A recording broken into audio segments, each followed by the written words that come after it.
All right, this is the same fun. All right, welcome back. Parshat Eikev, we're trucking away in the book of Devarim, the book of Deuteronomy. Like most of these portions, there's so much going on. You can really pick any one topic and discuss it at length. Like, for example, we have the second portion of Shema in this parsha. We have the mitzvah of grace after meals, benching in this parsha. We have the warning Moshe gives to Jewish people, well, really to humanity at large. He says, when you're successful, don't forget it's with God's blessing that you're successful. There's a lot going on in this week's parsha. But we're going to focus on a story and learn a lesson from it and a grammatical difference in the story. So before we get there, all right, so the Torah, I lost, there we go. The Torah is a book that was written by Moshe, but what's the word I'm looking for? Dictated, thank you. Dictated by Hashem. So every single word in the Torah is exactly as it's meant to be. So in Hebrew, well, actually, modern day helps us. For those of us who text and don't bother to write complete words, right? There's LOL. And even those are abbreviations. But then, who can be bothered writing like a whole word like, I don't know. What's a word we take out the vowels? All of them. All right, street, doctor, right? Or maybe mother, father. I don't know. We'll just write this or whatever. Well, instead of mother, you say mom. Or and I'm not talking about shortening it. I'm talking about taking out the vowels. So in Hebrew, we also have consonants and vowels. So today we're going to focus on the cholam. In Hebrew, the cholam makes the O sound, right? Now sometimes it could be written with the vav, and sometimes it could just have the dot. When it's written with the vav, it's called a mole. The word is full. When it's written without the vav, it's chaser. And you have it with also like binyamin. Sometimes it has the yud, sometimes it doesn't have the yud. You have that. So sometimes there's a word in the Torah that's usually spelled one way, but for whatever reason, the Torah spells a different way. So sometimes Rashi addresses it, sometimes Rashi doesn't address it. Usually Rashi doesn't address it. That's the medrash. Why? Because kids don't really care if the word is spelled or misspelled. It only bothers them if they feel that misspelling is messing with the basic understanding of the text. Now, another important rule of Rashi we're going to touch on is if there's a problem and the problem is repeated, Rashi is going to address it the first time the problem arises, not the second time. If he doesn't bring it up the first time, obviously it wasn't a problem. And there are times Rashi will repeat the explanation if he feels maybe the reader forgot. So let's say it comes up in Devarim, and last time Rashi spoke about it was in Bereshis, so he might say, okay.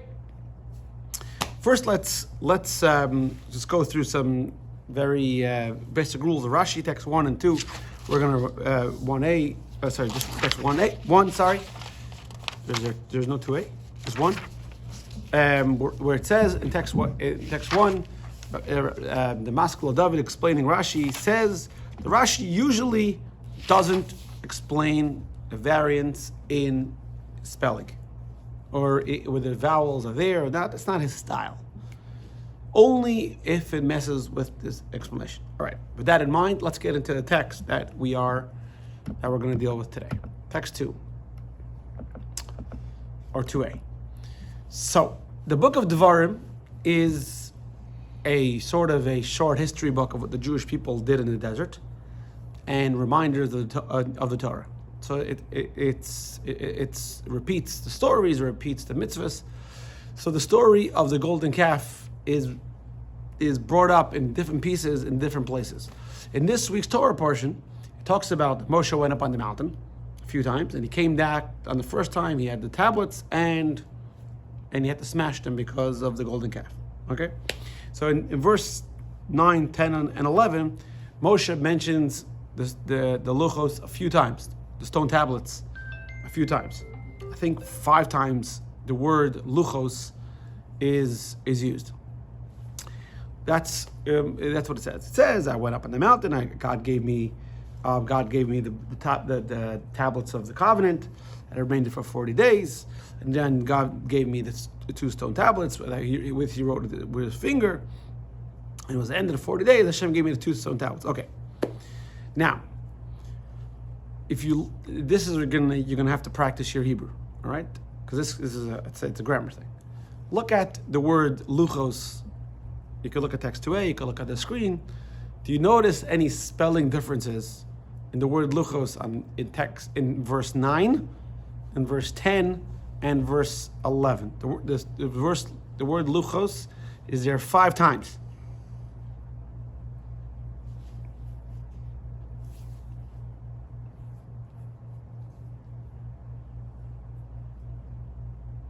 Picking up on anything, or? Yeah, plural. No, they always mean plural. And then it's Okay, so let me show. Let me put up here. down the last line. Here. So they had the word luchos in 3 verses are spelled 3 different ways. If you hear in person, you'd see it on the screen. One time it's spelled in verse 9. It's spelled lamed vav chet taf. Okay. In verse 10. In verse 9 and 10 it's spelled that way. Then in verse 11, one time it's spelled lamed ches taf, and then the last time it's spelled lamed chet vav taf. So now the obvious question is, why? Why does the word change? There's obviously a reason. Now, normally, Rashi doesn't address changes in spelling. It's not his business. Rashi only does it when you need to know it. Now, we know the Torah doesn't have vowels. Okay, so I'm going to get up here. I'm going to get off camera. So this vav over here is a chol. You have to read this luchos. You have to. Right? Luchos means tablets. This word and this word, you can put a patach under it. It could be luchas. Right? There's no chola. Only when there's no vav, and the dot would be on top of the chet. Right? Yes? Yeah. So, Okay. So what's the difference? So luchos means tablets. Luchas means like tablets of.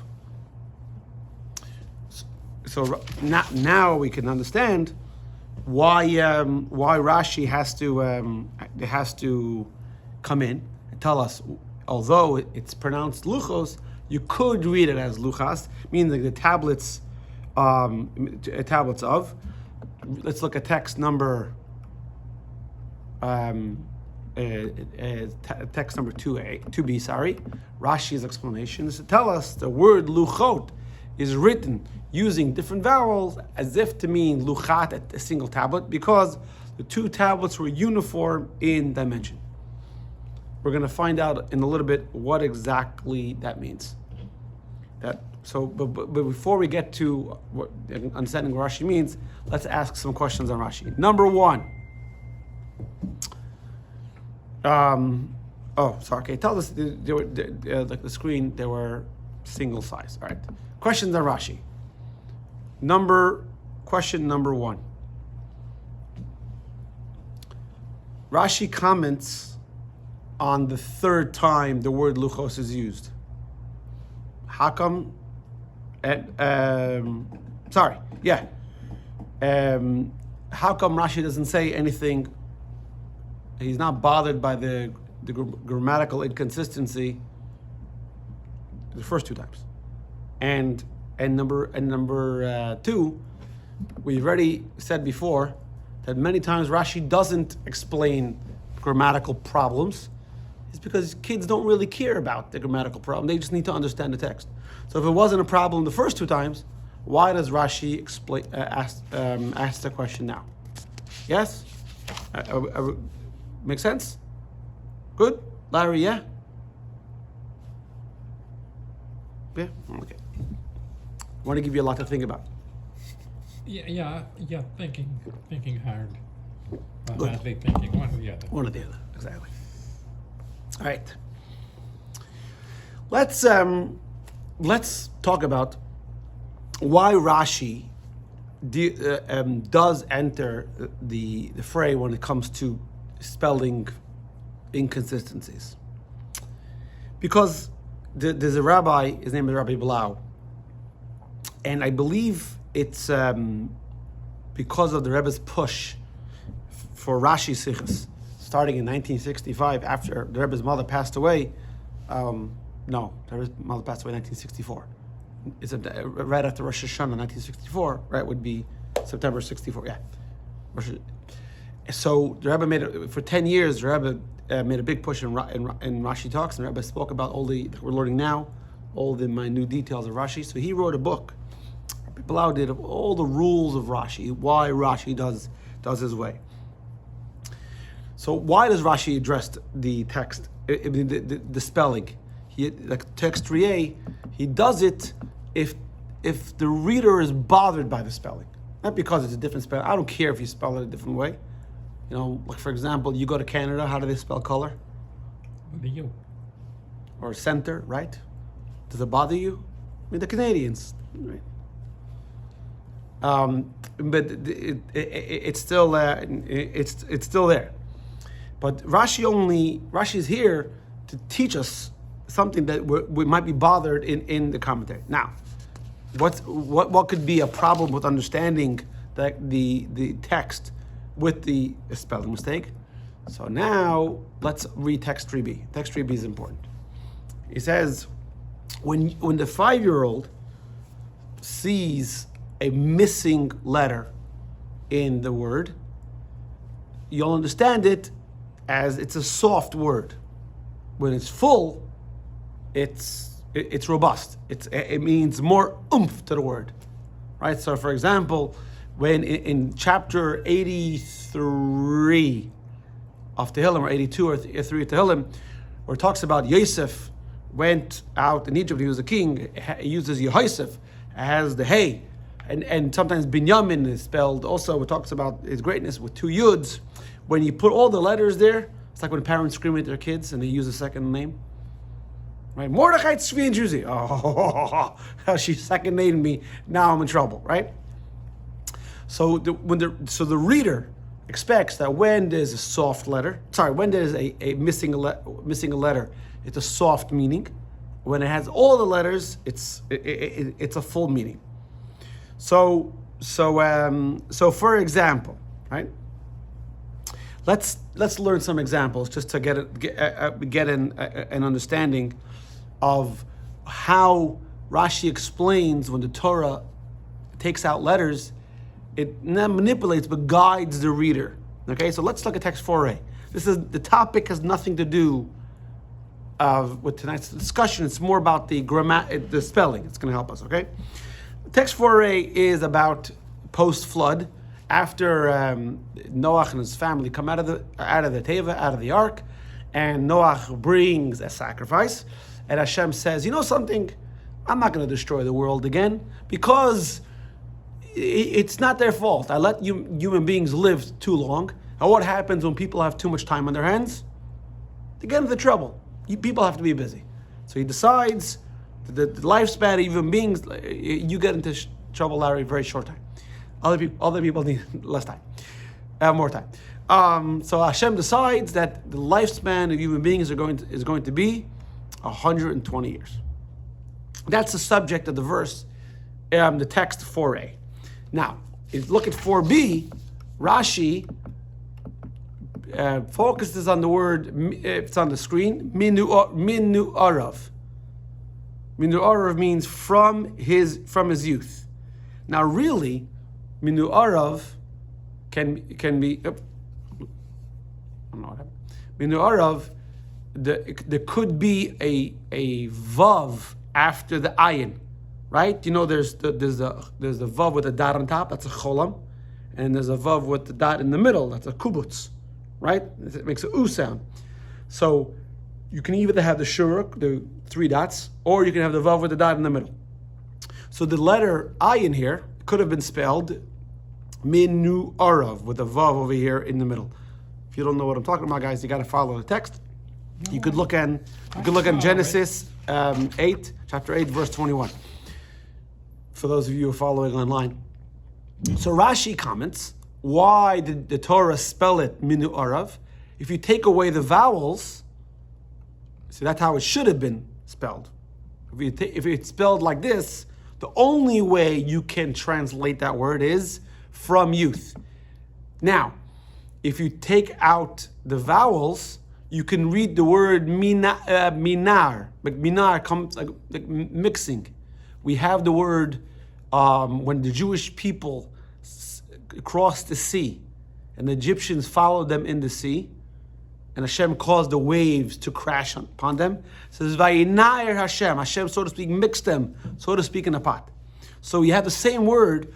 You can read the word minu arav. You can read it like minar, like mixing. So a stirring, not mixing. Stirring is a better word. So Rashi comments over there. Why is it a soft word? Sorry, meaning why is it missing a word? Missing because it's actually not soft. Rashi is teaching us that when does the evil inclination come into a person? From birth? So Rashi says no. Right? The Torah is teaching us it's so much not your fault that you have an evil inclination, because even before you're born, even before you come into the world, the evil inclination is there. Like in the words of Rashi, from the time the fetus, it stirs to emerge from the mother's womb. It already has.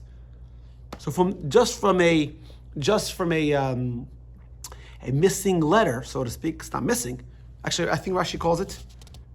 No, Rashi actually says it's written without the vowel. It doesn't say it's missing. It's written without the vowel to tell us how great the challenge that we have with the evil inclination. Another example, just to give this idea of when a word is missing a vowel. In the story, also in the Bereshit, in Genesis chapter 23, when after Sarah dies, and Avraham wants to buy the cave of Machpelah, who owns it? Let's see if you remember, Larry, who owns it? Remember? Yeah, if you give me a few letters, I can. Donald Trump owns it. He owns all the real estate. Ephron, his name was. Ephron the Chiti. So if you look at text 5a, here we go. If you look at text 5a, it says, Ve'Ephron Yoshev b'sech b'neches. And Ephron was sitting amid the children of Ches. Now, the word Yoshev, it's a cholam. You would think to spell it with a vav, yud and vav, shin vez, Yoshev, the cholam. And if it had the vav, the only way you could read the word was sitting. Because it's written without the vav, now you could read it yashav. He just sat down. Ephron just sat down. What is this to say? So Rashi, in text 5b, is telling us the reason why the Torah spells it without the vav is because Ephron was a nobody. And what made him sit among the people, the children of Ches, what made him an important guy was that now the greatest person in the world, Avraham Avinu, who was known worldwide and respected worldwide, needed him. So because Avraham needed him, all of a sudden now he became important. So that's another example. Which, by the way, if you notice the difference between text 4b and 5b, text 4b, if you go back, says it's written without a vowel. See that Rashi says it's written without a vowel. In text 5b, Rashi says it's missing a letter. Why? Because in 4b, Rashi's trying to tell us. Rashi's trying to tell us that's not missing a letter. It's the fact that minu arav doesn't have that vav. It is emphasizing just how great the challenge of the evil inclination is. But in text 5b, it makes it smaller, telling us that Ephron was a nobody. And the only reason why he became it's to shine the light on Avram, not on Ephron. Okay, so now let's get back to, now that we covered all that, the grammar, hey Ron, now we covered the whole grammatical, I hope you were able to stay with me. It was, I know, it was a little bit of, the Hebrew exercise. So now we can get back into our discussion of the tablets and to answer all our questions. So, let's go back for a second to text. Let's go back to text 2a for a second. Okay, go back to page 72, text 2a. In text, here, 1 second, we did this already. Okay, we did this already. All right. In text 2a, go back in text 9. The subject of verse 9 isn't so much the tablets. He said, I ascended the mountain to receive the tablets, and I remained there for 40 days and 40 nights. I neither ate bread or drink water. The subject in verse 9 is not so much about the tablets, but that Moshe went up on Mount Sinai. So Rashi doesn't comment on that. If you look at verse 10, and God gave me the 2 stone tablets written with God's finger, on them were all the words. The subject of that is the tablets. Now, we just read the 10 Commandments last week. Last Shabbos, 2 days ago. So you know there's 5 and 5. The first 5 are a lot more wordy than the last 5, right? First 5, right? It's a whole long thing, right? The last 5, very simple. Right? It's very. In fact, if you look at how many words are in the first tablet, how many words are on or how many letters on the second one, the first tablet had 533 letters. The second tablet had only 87 letters. But they were big. They were big. So you would think in order to make them, it's like you remember, kids started doing book reports on the computer. And the teacher told them, okay, it has to be three pages, 3 sides, right? So he went to the computer, made the letters the biggest size, right? Yeah, 3 sides. So that's why teachers had to tell them, has to be size 12, right? You dealt with that as a teacher? The No, size. my kids didn't do book reports like that. They either if they had a biography, they dressed as the person and came in and told us who it was. Or they made movies. I showed them how to make movies. Oh, yeah? Yeah, I didn't like to write book reports when I was a kid. I figured no other kid does either. Right. No, it depends on how deep and how big the letters are. Right. So it's a physical possibility for you to do that. Technology changes too. No, you can write with a scribe on one tablet the first 5, and with a chisel on the second tablet. So in both tablets, the letters were engraved. So what Rashi is trying to tell us, as the Rebbe is pointing out on text number 6, is that the tablets were very, very miraculous. Number 1, he doesn't point it out over here, but somewhere else, is that the letters were engraved through and through. Oh, and they read the same on both sides. And they read the same on both sides. Number 2, the samach, the middle of the samach, hung in midair. Just stayed there. But what we're pointing out over here is, although the first tablet had 583 letters and the second tablet had 87 letters, the margins were exactly the same. The letters were exactly the same size. They both fit perfectly. They looked exactly equal. How did it happen? That's what Rashi says. So the fact that it was written, the word lucha is smaller, is telling us the miraculous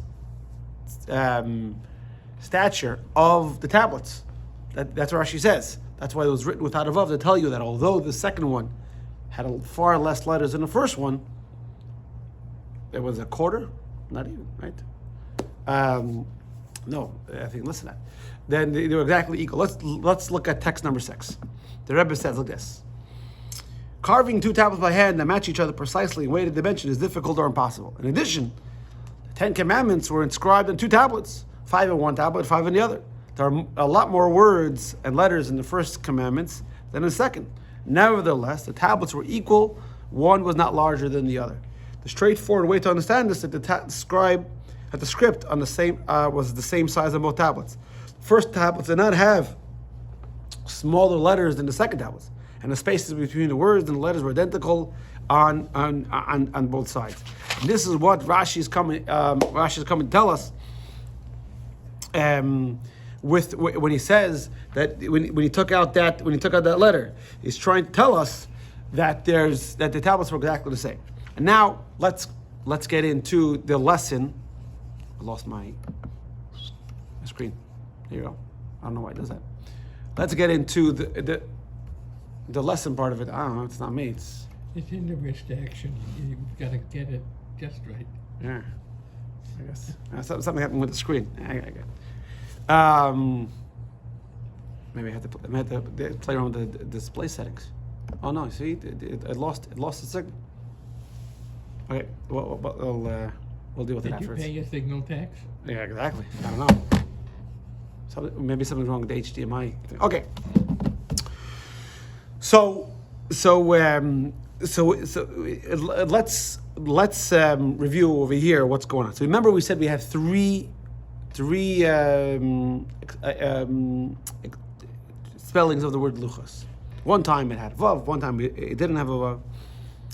What's interesting is one time, sometimes the luchas are called luchas avanim, stone tablets. Another time, they're called luchas abris, the tablets of the covenant. Now, when it's called luchas avanim, it's without a vav. When it's called the stone tablets, it's without a vav. It's just lamed ches taf. When it talks about the covenant between Hashem and the Jewish people, then it has a vav. So, and the question is, why? What is the significance? So there was a great Kabbalist. He lived in the 16th century. His name was Moshe Alshich. He is buried in Tzvas. They had to. He died.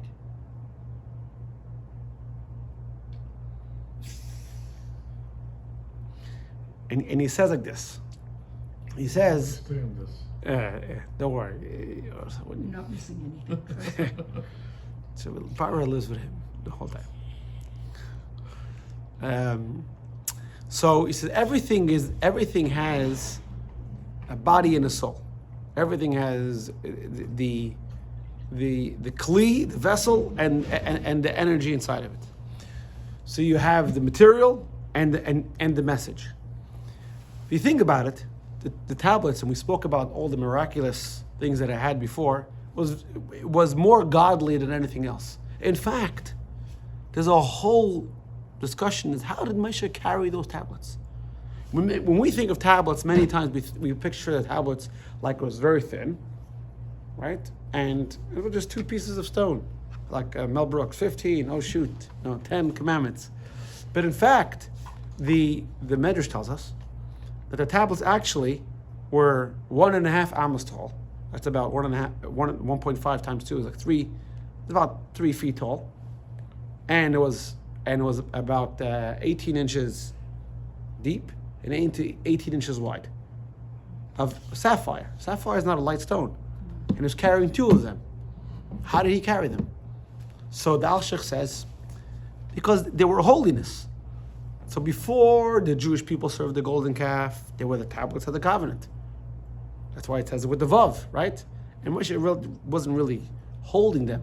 By the way, if you notice, I'll point it out to you. We're not going to look at the text. It says that Hashem gave him the tablets, right? And then it says he came down the mountain. He saw the golden calf, and he said, "I grabbed the tablets with my hand." Only you grabbed it with your hand. It was in your hand, right? The verse says Hashem gave him the tablets, and he came down the mountain. He saw the golden calf. I said, "I grabbed the tablets in my hand and I threw it down the mountain." He should have just said, "I threw the tablets down the mountain."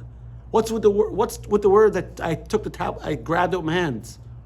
So if you look at text number 8, the Alshich points out that when it was the covenant, the tablets of the covenant, before the Jewish people sinned with the golden calf, the Moshe wasn't really carrying it. It was the holiness that were sort of carrying itself. Moshe was just, there for show, huh? He was guiding. So to speak. Yeah, but not even. One of a similar question, the Ark of the Covenant. How many people carried the Ark? 4. 4. You think about how heavy that was? It was. Yeah, but how could the acacia rods, from the description, they couldn't even carry that much weight. So again, another miracle. Right, I'm saying aside from that, right? But even, let's say you had titanium rods, whatever it is. Titanium is strong, right? Right? Yeah. Let's go. Whatever it is, right? Whatever that combustible, that submersible was, right? Not that. No, that didn't work out too well for those guys. See, let's say you had good rods, but you had a box. You had a box that was 5 feet this way, like 3 feet this way, solid gold.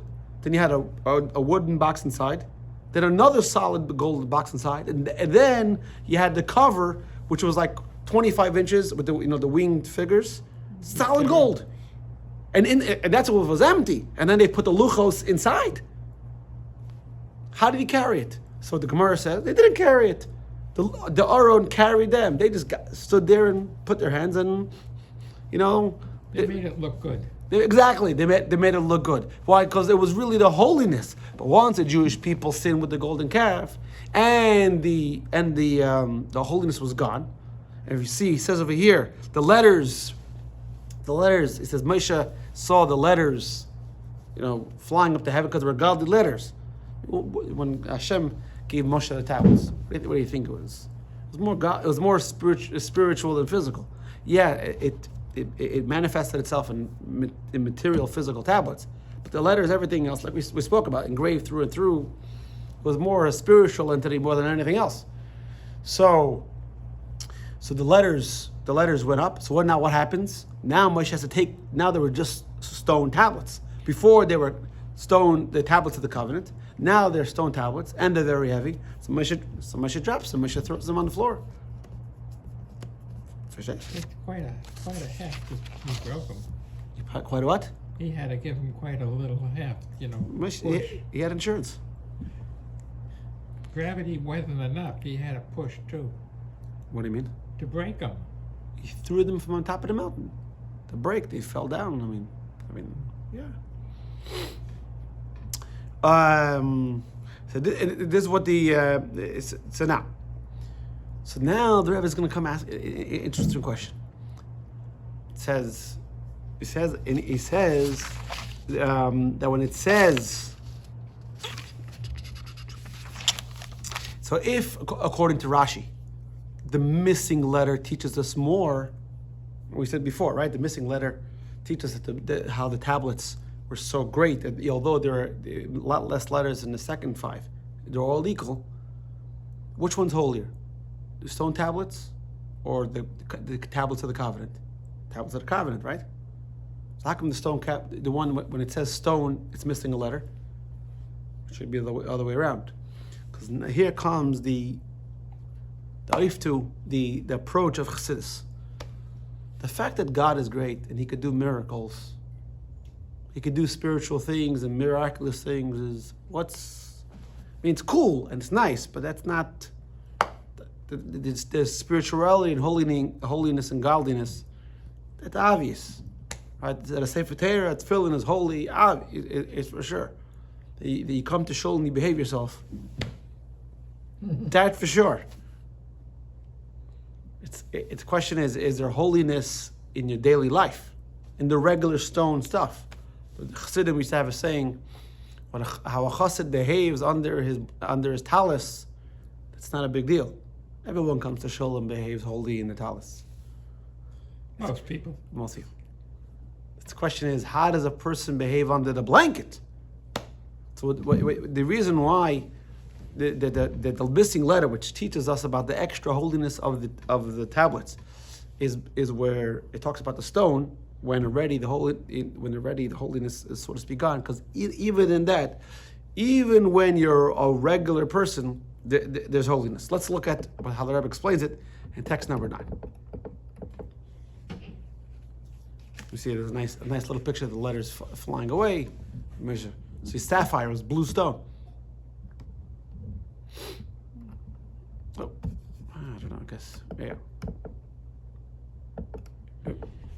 I don't know. See, Larry, it's time for you to buy a new TV. TV's a last. No. It's. I think something happened to the HDMI when there was a lightning strike. Really? Yeah. HDMI cables are notoriously Not the cable. Not flimsy. the cable. The port. The port? Yeah. All right. So the Rebbe says the primary emphasis is not on the covenantal tablets had a spiritual godly element. The critical point is that the stone tablets had an aspect that Moshe broke was also godly. This applies to the extent that two tangible tablets were identical and paradoxical. Though one tablet had many more letters and the words in the other, there were a similar shape and size. And this is what they're trying to tell us. That even in the regular day-to-day stone life, regular stuff, that's where there's holiness. So now we're faced with two kind of divergent lifestyles. You have the people who study the whole day, you can't study, and then you have the people who can't really study but do mitzvahs, right? Give tzedakah, you can help people, you can give them an encouraging word. Which one is better? So on one hand, you think to yourself, there's nothing better learning Torah, right? Jewish people, we're the people who always venerated education and scholars. Right? We invented that stuff. In the ancient times, well, not even too long ago, when most people didn't know how to read or write, illiteracy didn't exist amongst the Jewish people. It was never a problem. And not until the Russian Jews, in the East, where they lived so far because of persecution, they ran to the middle of nowhere, and there wasn't but even then they could read a little bit, but illiteracy was never our problem. And you see in text 10a, now that the Torah, now that the Beis Hamikdash has been destroyed, where does God dwell? In halacha. And it says even when a person just by himself he studies Torah, Hashem is with him. But why do we learn Torah? We learn Torah just to say, I finished that book, I read that book, I read that book, I read that book. Is that why we learn Torah? So the Gemara has this whole discussion. What's more important, learning Torah or doing mitzvahs? So the Gemara ends off, learning Torah. Why? So you know how to do mitzvahs. Yeah, but that makes sense. Yeah, but that's the idea of the broken tablets, in daily life. Because if godliness was only in the perfect spirituality, then if you're not perfect, then, and I know you guys, you're not perfect. Of course. Yeah. We Are you always have to leave serious? room for perfection. Improvement. For improvement. Exactly. Give me a break. Yeah, right? I'm very perfect. I've got I had a stupid thought this morning. I was looking down at a imitation Oriental rug, and the thought hit me: whenever an Arab person who believes in Muhammad makes a rug, they always make sure there's an imperfection in there. Really? Yes, they make sure there's at least one imperfection in there, because only Hashem, Allah, is perfect. So I did they not. can't. Yes, this is. No, I'm not saying. I'm not doubting what you're saying. It's interesting. I never. This is part of their philosophy. Interesting. So, my thought at that time was, do they think that they are so perfect that they have to deliberately make a mistake? Are they No, putting I don't think themselves so. on the same level as? No. I think it's to keep in mind. Yeah. I mean, we not the same thing, but we have something where when a person builds a house or remodels a house, you should leave a part of it unfinished to remember the temple, which it's called Zecher l'Churban. You leave a part, that's unfinished to remember the. So that's the Jewish tradition? But not because God, everything's imperfect except for God. It's to remember that the Beis Hamikdash was destroyed and not to get too comfortable in exile. Mm-hmm. That's it. Nothing connect. But I don't know if we do. All right. I don't know what says. But this is this is the idea. Everyone has to study Torah. It's true. Scholars are very important. But you, me, the not scholars, the regular folk. If I sound like a politician using the word folks, certain words that people destroy. When we do mitzvahs, There's a holiness in there, even though we're broken and everything else. And I'll end up with a story. The previous Rebbe sent Rabbi Shmuel Levitin to Chicago to talk to meet with. This is in the 40s. In the 40s, to meet with some Jews. So he met with a guy. His name was Lesner, something like that. His grandfather's father was a Chabad Chassid. He went a little bit off the path. Maybe it was more modern. So he comes in. He sees the guy dressed like a Chassid, and he was a big businessman. So he says, "No, why?" Says, "Why are you here?" So I'm sure you're here for a check. He says, "No." He said, in the old country, Shmuel Levitin tells him, there were shuls in the middle of nowhere, and many times we've had it on Shabbos, the ink, some of these fades or cracks. So a scribe would travel around, to shul, that's how he made his living, and he would fix the tears, and the same thing is, I see a Jew, and that used to be shine bright. And the Rebbe sent me to make, and it got a little cracked and dusty and faded. So the Rebbe told me to send me. So the idea was basically to tell him, come back to who you are. So when he came back to Brooklyn, and he came to the Friedrich Rebbe, he told him when we met, and he thought he came up with this great idea. He told the previous Rebbe what he said. The Friedrich Rebbe said, it's a nice analogy, but it's imperfect. Because in your analogy, a Jew is like ink on parchment. And the ink and parchment are two different things. And you can scrape off the parchment. The ink off the parchment. But a Jew in Torah, a Jew in Judaism, is actually letters engraved in the stone. Now, sometimes, you've ever been to the cemetery, sometimes the letters could be filled with schmutz, but they're always there. All you have to do is remove the schmutz, but the Judaism is part of the Jew. And the same thing is the lesson that Rashi is trying to tell us, the holiness of a Jew, even in the broken, mundane pieces. That Judaism is a part and parcel of us. And our job is only to reveal that. So you may not be the greatest Torah scholar, and maybe you weren't granted the gift of going to yeshiva. You say, Judaism is not for me. But this is the lesson of this week's parsha. The holiness in the broken pieces, where when we do mitzvahs, that is the greatest thing we can do. Key points. Here you go. Every letter in the Torah is precise. Additional or missing letters are deliberate and contain many teachings. A changed letter in Hebrew for tablets teaches us 2 tablets were precisely aligned in size, shape, and weight. The engraved script was similar in size in both tablets, which is a great miracle considering the discrepancy in the amount of letters. This was miraculous, despite the difference in the same space. The miraculous nature was visible in the temple's exterior, the tangible stone. The message is that tablets were not given to teach us how holy heavens are. They were given to channel holiness on earth. Since the Torah's destruction, the tablets' holiness is generated when we study Torah. But it's not enough just to study Torah. You also have to use that motivation of study of Torah into doing mitzvahs, which is that's the most exterior. Have a good week. No. Yeah. Next week, no class. No class? No. Okay. Going on a little trip with the family. Is that allowed?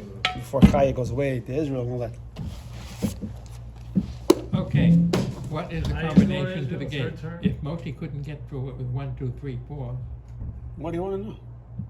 why want to know? Because I might not be taking my car here next time I have to come through that gate. Why?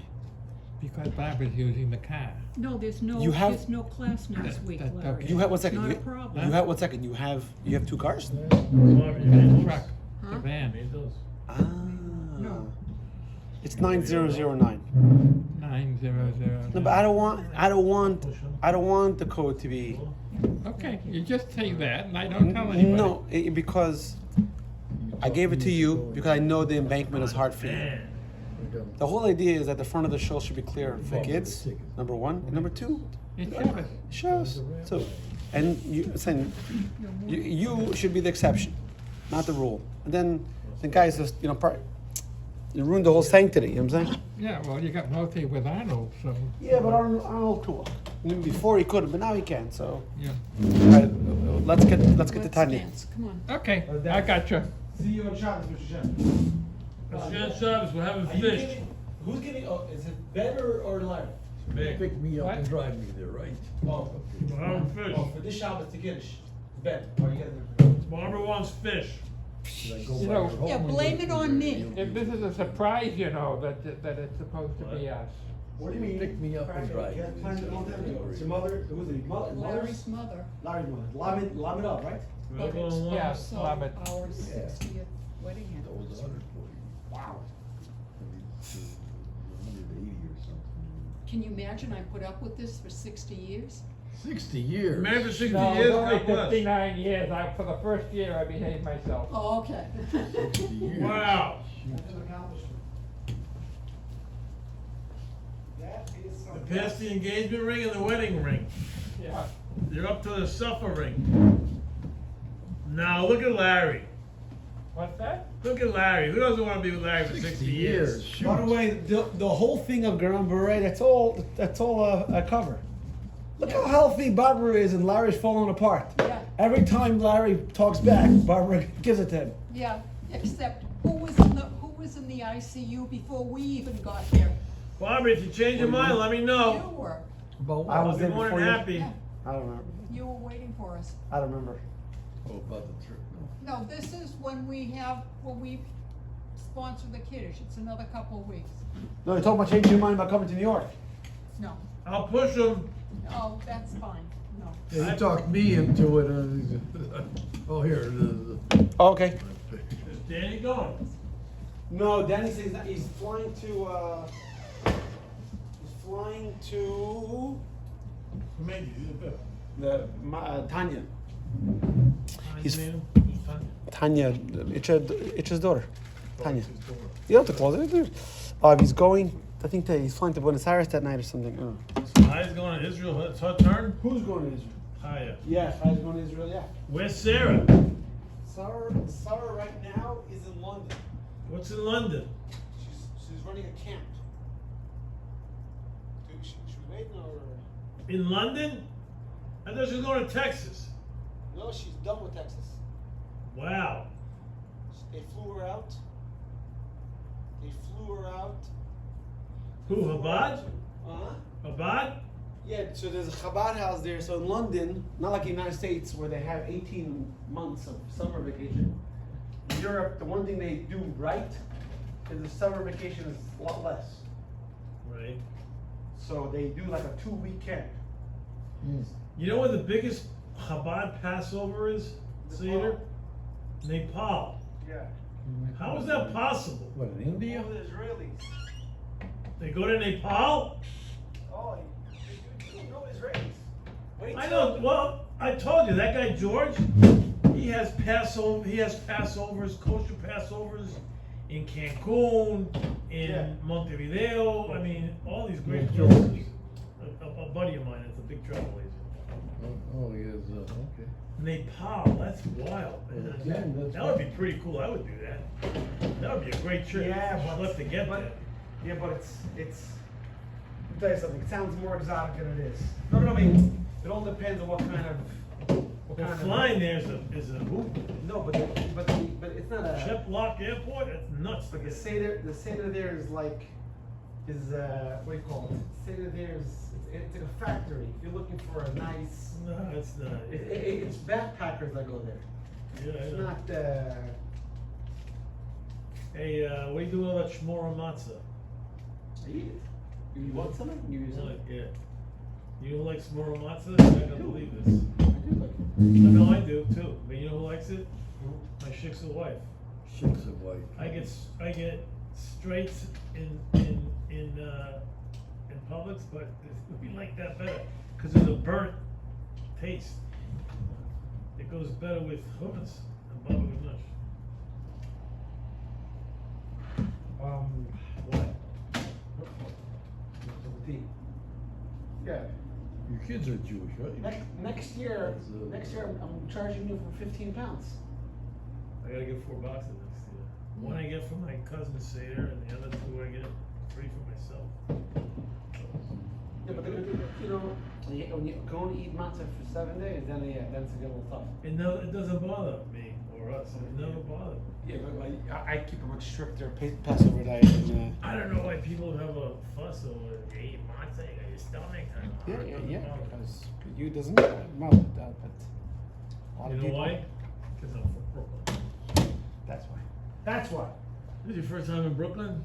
Huh? This is your first time in Brooklyn? Oh, my brother, one time I stayed there for a couple of Is he gonna meet you there? Huh? Is he gonna meet you? I don't know. You told him you're coming? Yeah, I told What him. did he say? Tell him to meet us. Yeah, if he Okay, wants- ready? I don't know. Yeah, what chapter? 32. I'm sure he's within the. We are going to finish 32 today. Where's Ira? Ira is going to New York on Wednesday. So whenever he travels, he has to get his stuff together. Is that the last chapter? No, the last chapter, if this book is 53. The first part of chapter. It takes me 15, 20 minutes to just.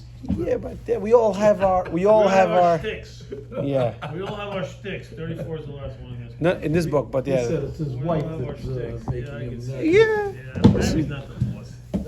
Yeah. It None of takes us 20 are the minutes boss. to Think back we're the boss up before that. for a week. Yeah, I was at a guy's house on Friday. He was going on a cruise. Yeah. They were leaving at 1:30. I was talking to him 12 o'clock. It was a 3-day cruise. His wife's like, "Are you gonna pack? I'm working. What are you leaving in 45 minutes? All right, don't worry." I packed the day before. If you forget something, I already have it it's a wrote. big deal. Boom, boom, boom, boom, boom, boom. That's it. Okay, ready? Yeah, let's go. Okay.